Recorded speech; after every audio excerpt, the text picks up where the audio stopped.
Good afternoon, or should I say evening, morning. Morning? At any rate, I am the Game Master. Pleased to make your acquaintance. Before we begin, there is something I must tell you. You see, my job is to draw you into this world with my voice and cards, which is why I believe it best for you to play with the sound on. In fact, I insist on it. However, as you can see, my voice is subtitled, so you can always read along as well. Now then, are you ready? Let's begin. Welcome to Voice of Cards. You are about to take the first steps of your adventure. Through a realm of sword and sorcery you will travel, battling bloodthirsty monsters as you strive to realize your ambitions. I have every faith you will accomplish great things here. I am merely a witness to your exploits. Now then, your departure draws nigh. May your journey be a safe one.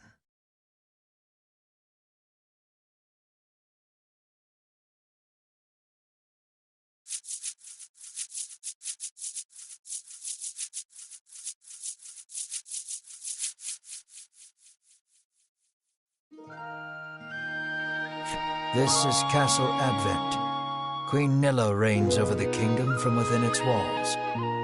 3 white-clad adventurers have gathered here at the Queen's summons.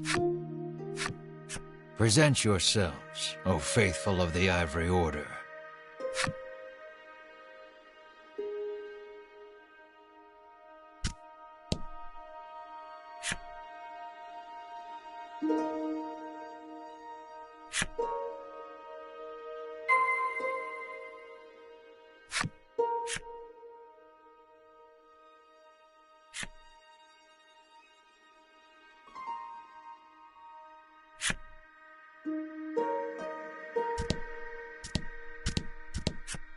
I am one of the guards charged with the castle's protection. I take not a single step from my post.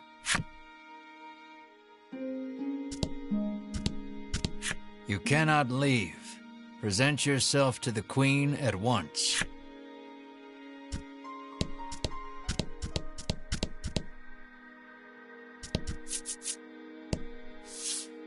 From upon her throne, the Queen regards the adventurers.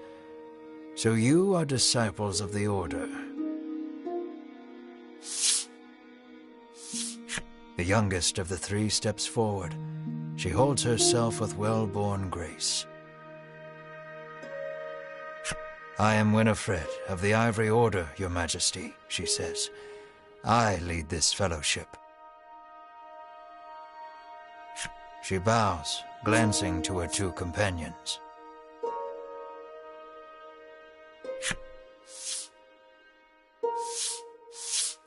In response, the stern-looking one inclines his head and brusquely names himself Berwin.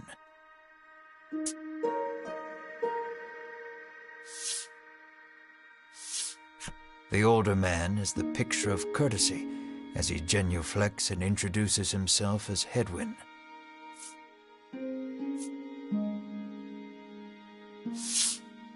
It is these 3 our story follows today. In other words, your party. The Queen acknowledges the fellowship with a nod. In a soft voice, she explains her errand. Someone has stolen the royal treasure. I bid you reclaim it. Under normal circumstances, I would entrust this to my soldiers, but I do not wish to spread thin my forces with the recent monster troubles. It seems the troubled Queen has judged she can entrust this matter to none but the Ivory Order, beloved of the people and unmatchable in battle. It is our honor to serve you, Your Majesty, and thus the quest falls to the Fellowship. Short of any clues that could lead them to the culprit, however, they pressed the Queen for further information.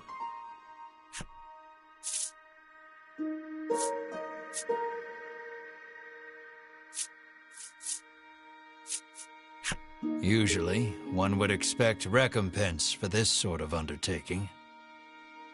You're quite a mercenary, but...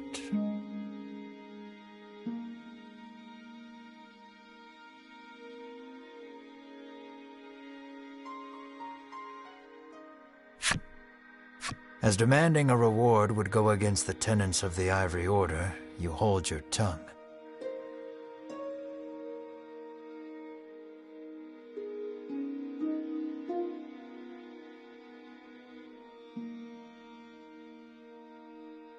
The Queen, however, has already said she will reward the Fellowship with whatever they desire.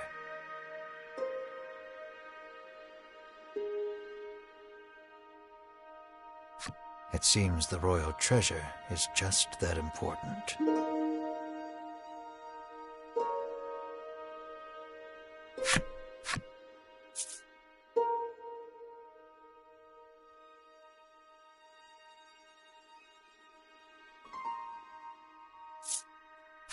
The Fellowship asks the Queen if she knows anything about the thief. The Queen says witnesses might be found at Nexton.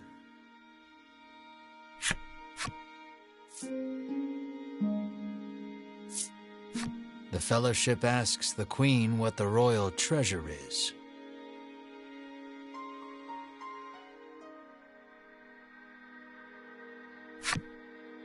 The Queen describes a bottle containing a certain liquid. Without it, she trails off, but the desperation in her voice suggests its loss could spell disaster for the kingdom.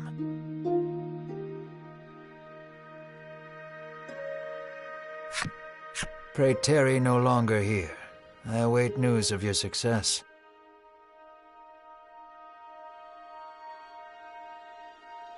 The Fellowship bows and takes their leave.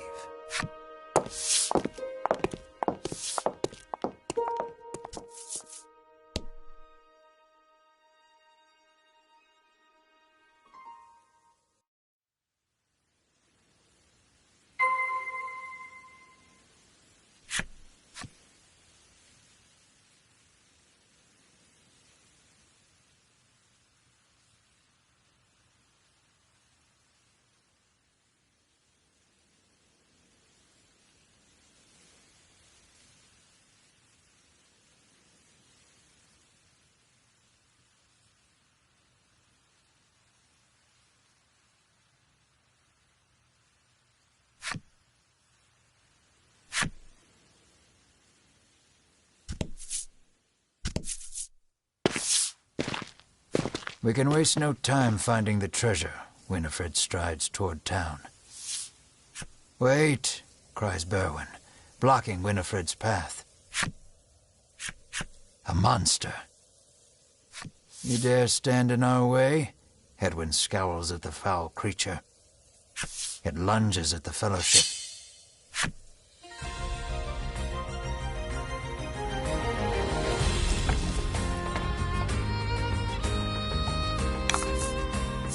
Don't hold back.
Winifred heaves a disgruntled sigh as she smooths her rumpled garb. Showing no signs of weariness from battle, Berwin silently wipes the monster's ichor from his weapon. Edwin inspects the remains of their foe. The Queen spoke true, he mutters, his face masked in contemplation. Winifred gives a grim nod at his words. Mayhap the treasure's theft and the monster's behavior are connected somehow. First things first, the Fellowship needs to gather more information. To Nexton they set their sights.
How may I help you?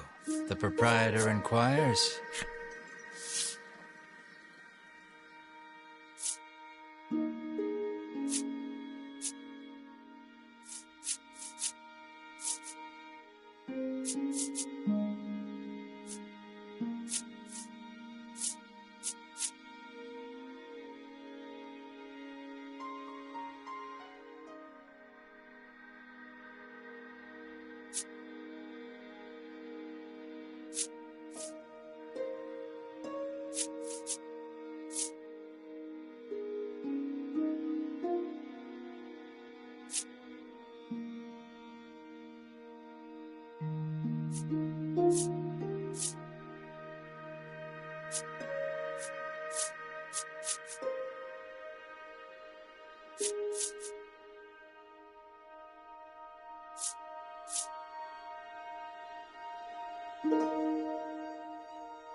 Will that be all?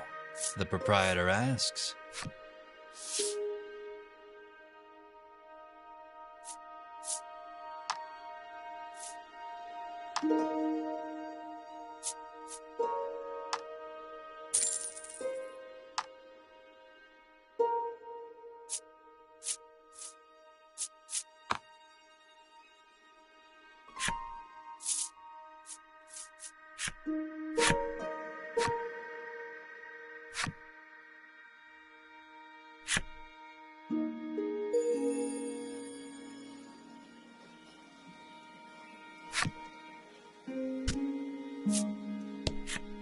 I'm too scared to leave town with all those monsters out there, the woman sighs.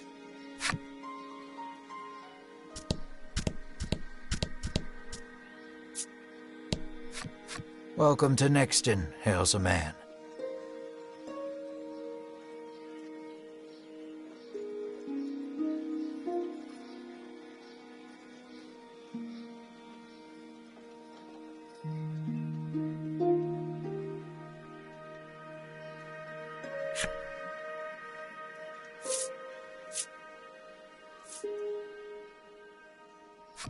Fellowship asks if he's heard anything about the theft of the royal treasure.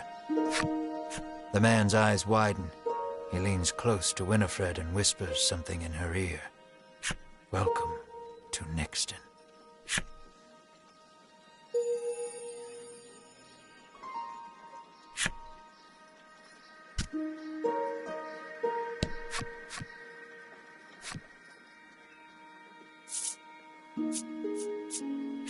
Having nothing to ask, you take your leave.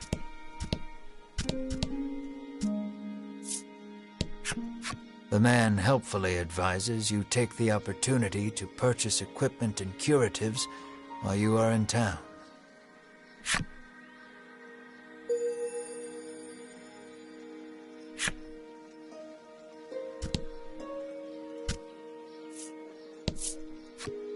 A woman sits hunched over by the side of the road.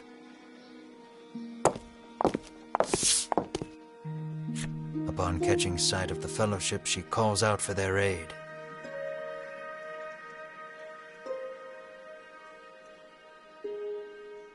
She's sprained her ankle and needs you to take her to the nearby apothecary.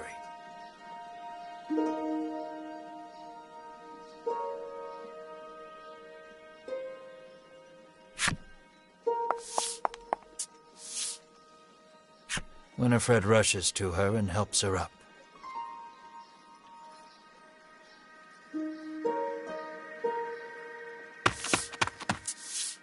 Berwin lifts the woman onto his back, and the Fellowship sets out in search of an apothecary.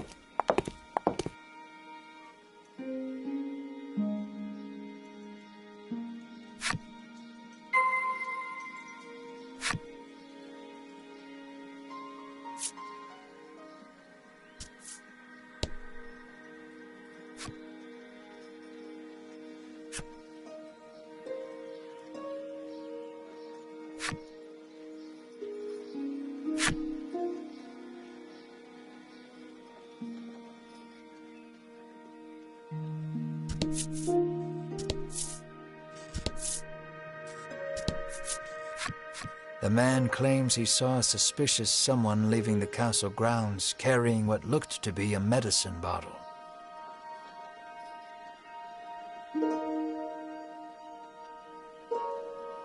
He didn't get a good look at their face, but says they were nothing but skin and bone.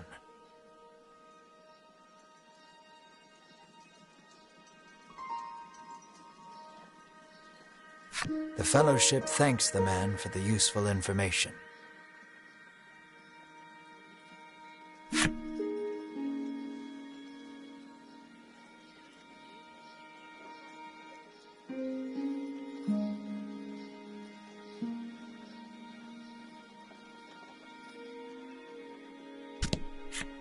How may I help you? The proprietress inquires.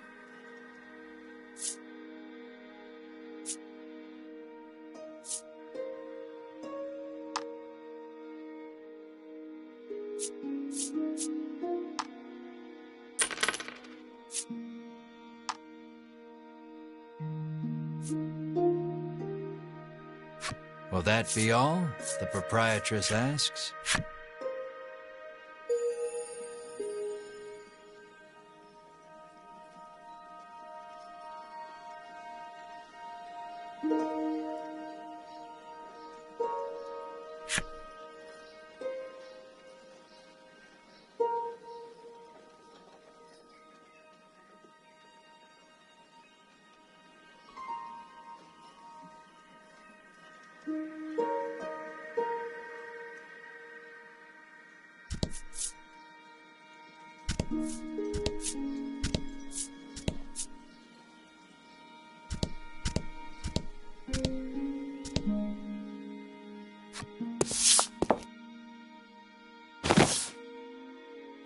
You arrive at the apothecary.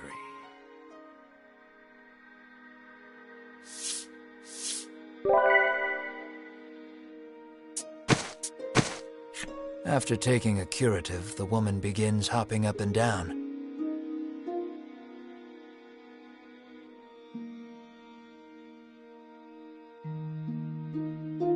Nothing holds a candle to Ivory Order medicine, she beams.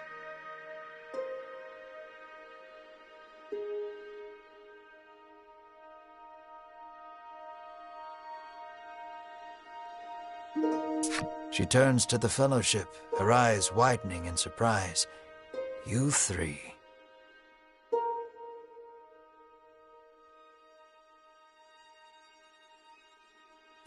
It seems she's only now realized the Fellowship are disciples of the Ivory Order.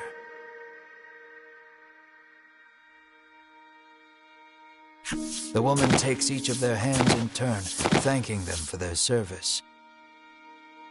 The Ivory Order is famous for providing medical supplies throughout the realm, and indeed the wider world. Every smile the Order brings to someone's face makes Winifred proud to be a disciple.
The woman begs the Fellowship for their autographs. She seems to greatly admire the Order.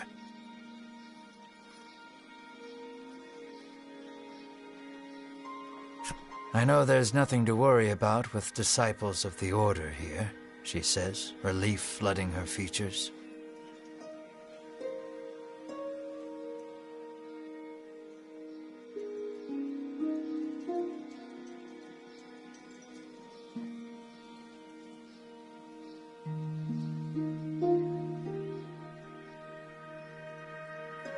Upon asking, the woman says she was attacked by a monster outside of town.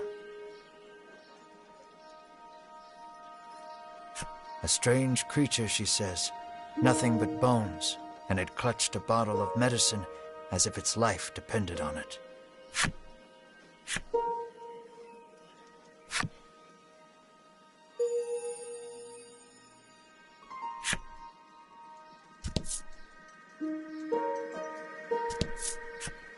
An innocent-looking young boy accosts the Fellowship. Want to play a game with me? He asks expectantly. In this parlor, you can play cards. The child rambles on, wheedling you. I'll give you this if you play with me.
Thanks for playing, the boy squeals. He hands over the medicine bottle as promised.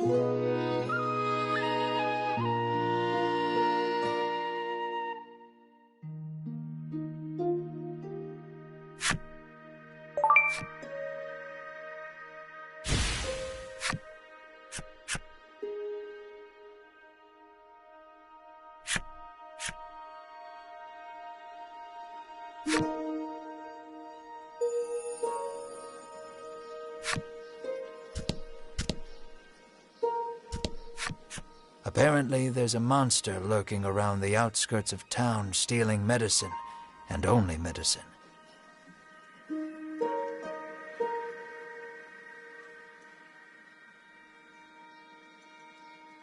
Rumors claim the monster fled to the west.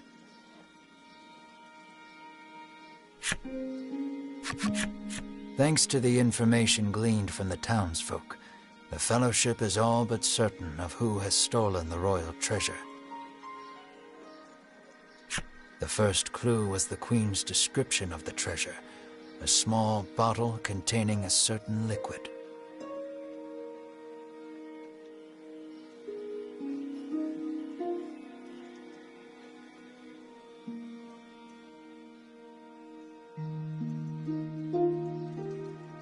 Then there's the bony figure seen fleeing town, the skeletal monster clutching the bottle of medicine, and the monster that fled west. From all that information, the Fellowship distills the thief's true identity.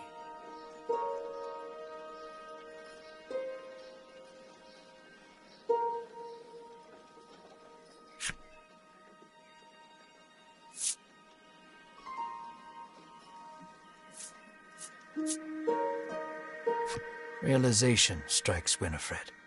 I know who our thief is. The monster made of bones, Hedwyn interjects. The one that fled west. Berwin nods in agreement, as if to say, another sage pronouncement from the great and wise Hedwyn. Winifred clears her throat, proclaims that the Fellowship shall head west, out of town, and walks off.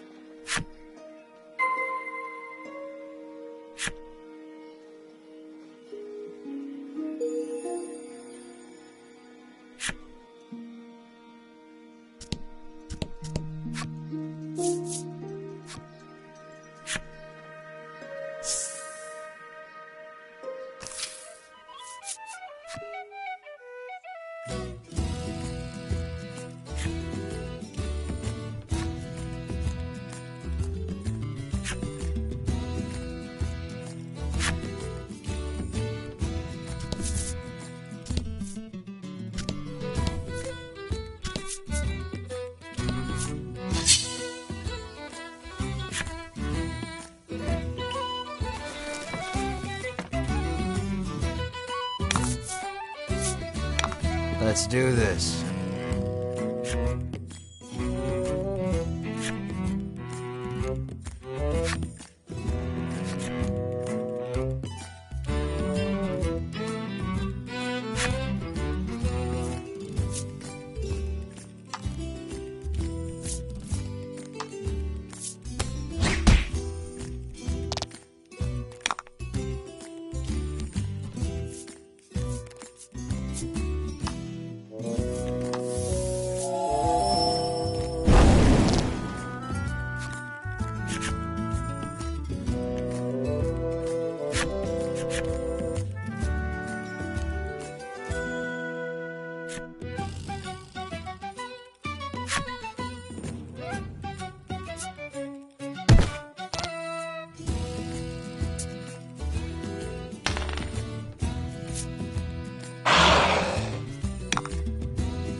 bizarre rock appeared.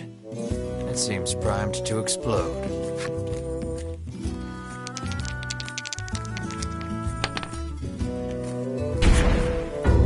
The bizarre rock transformed into a fear rock. The only way out of this fight is through it.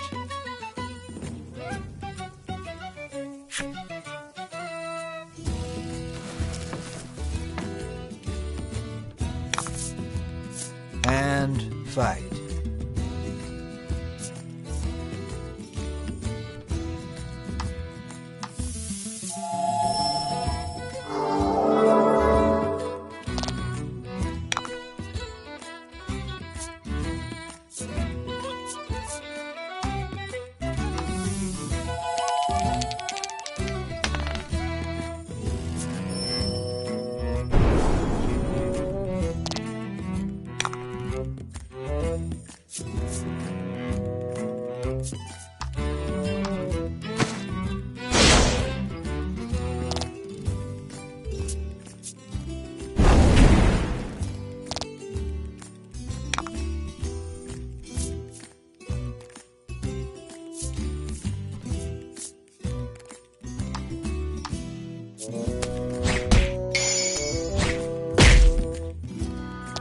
Fortune favors the bold.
The Fellowship moves westward, only to be unnerved by the sight of a human figure moving through the trees. The presence of large packs suggests a traveler.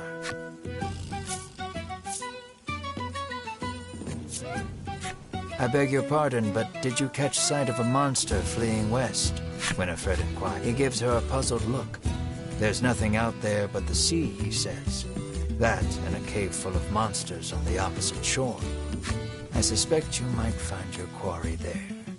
The Fellowship exchange glances and nod as if to say, then that is where we shall go. Alas, they will need a boat to cross the sea.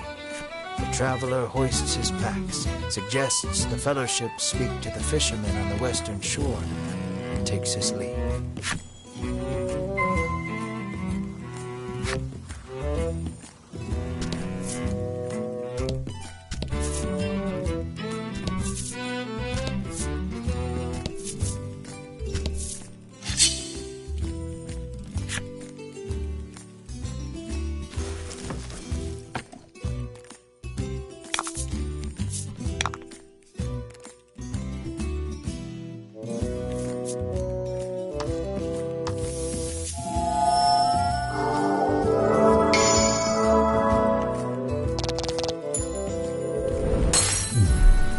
Did great.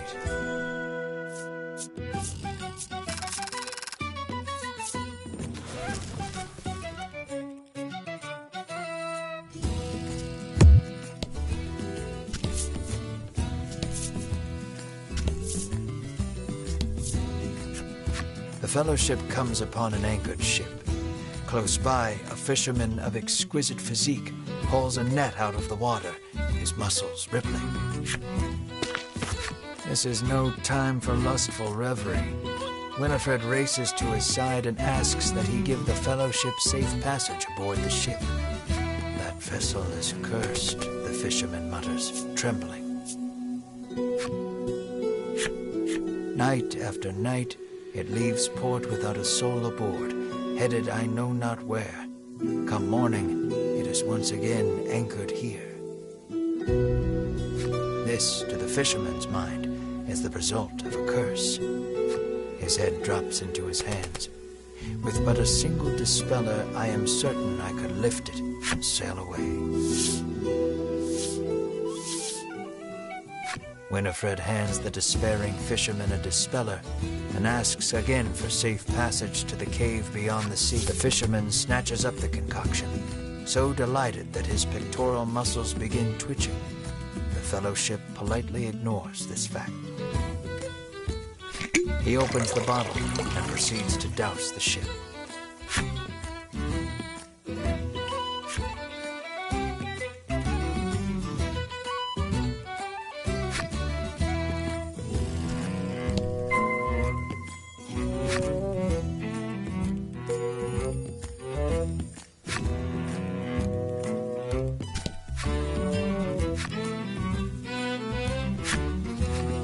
Are you ready to set sail for the cave? The fisherman asked. All right then, just let me know when you're ready, he says cheerily.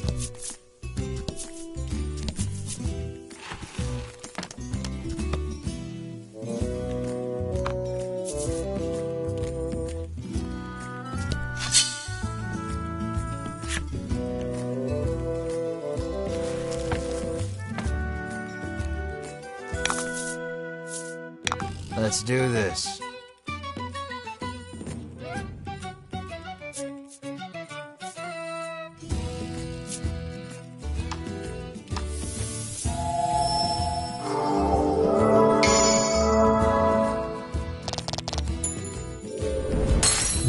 Nice work.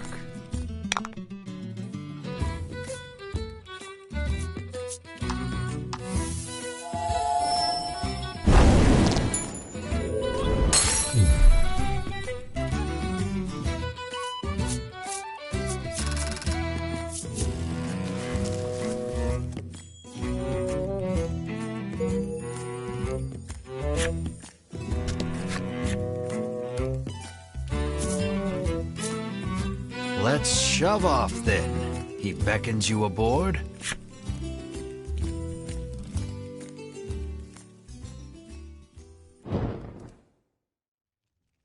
The Fellowship arrives at the mouth of a dank cave, its damp, rocky expanse threatening to swallow them. Monsters could come pouring out at any moment. The fisherman has anchored the ship in the cove. Come back here when you're ready to return to the mainland, he says.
Let's do this.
Excellent.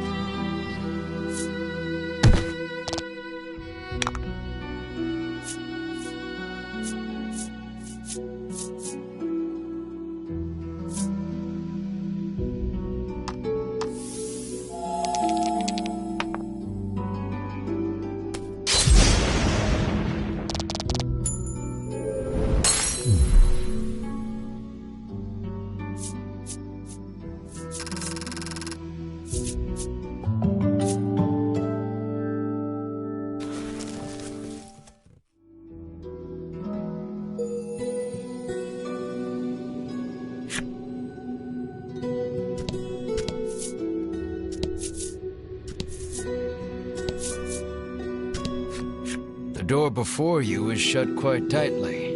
It appears to have a keyhole. The simple key may be of use here.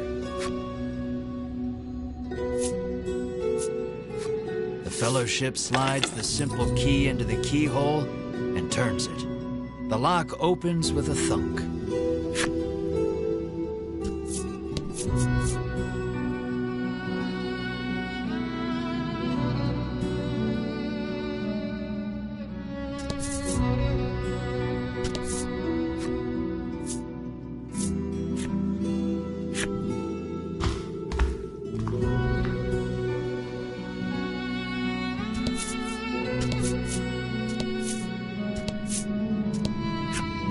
An iron door towers before you. It has rather conspicuous handles.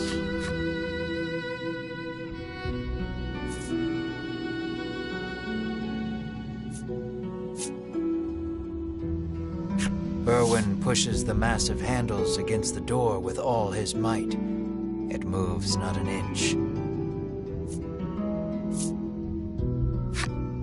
Berwin gives the door a roundhouse kick out of pure frustration.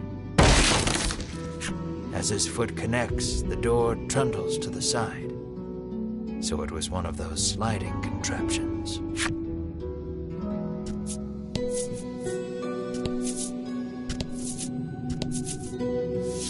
Something leaps out at the Fellowship from the darkness. Winifred deftly parries the attack with her staff.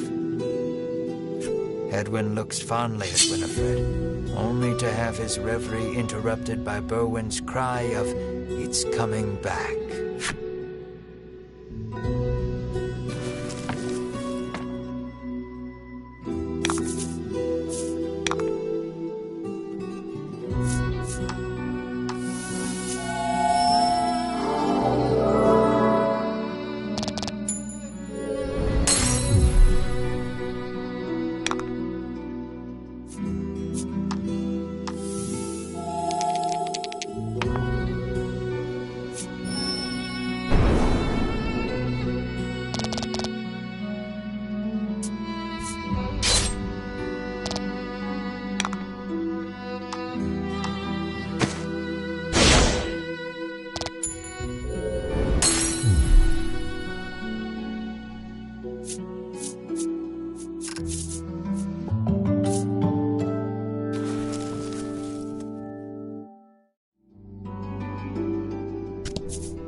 The Fellowship approaches the chest, only for a voice deep as an earthquake to echo through the cavern.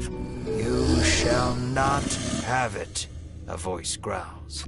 The Fellowship warily eyes their surroundings as several somethings leap out of the shadows.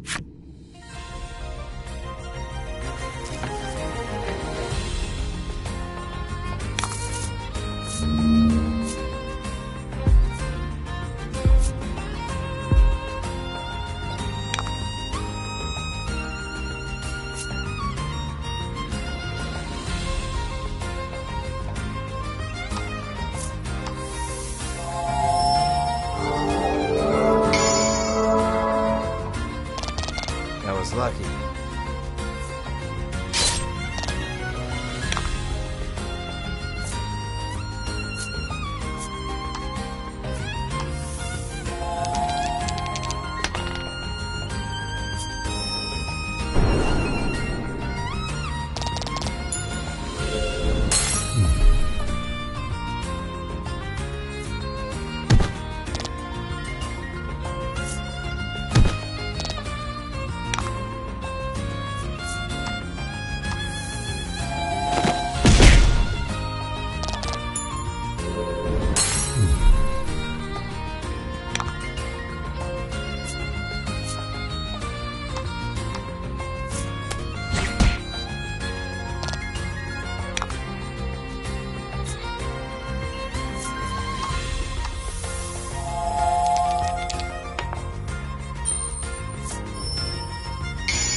Winifred neatly steps through the fiend's remains and opens the chest. Inside is what appears for all the world to be an ordinary medicine bottle. At last, the royal treasure is in safe hands once more, Hedwyn sighs. Winifred and Berwin nod in agreement. Treasure in hand, the Fellowship exit the cave, exulted.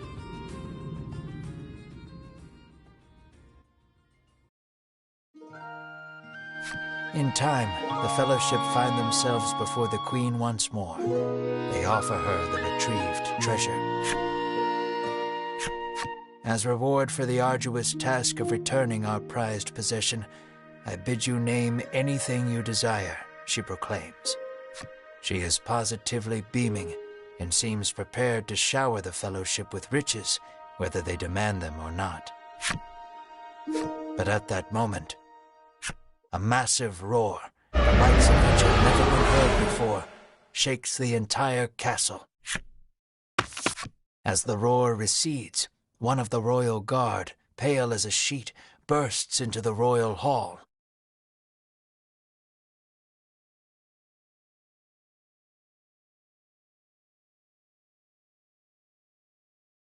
He struggles to gather his breath. Just now, over the castle, a dragon, he pants to Queen Nilla. A dragon.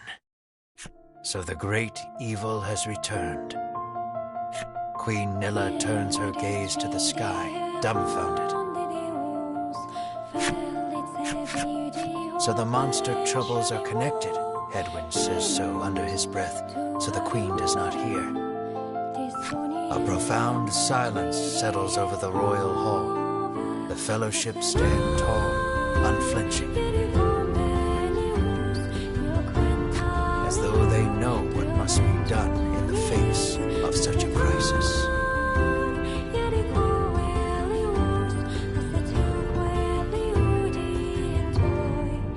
What will become of the land now that the dragon has returned?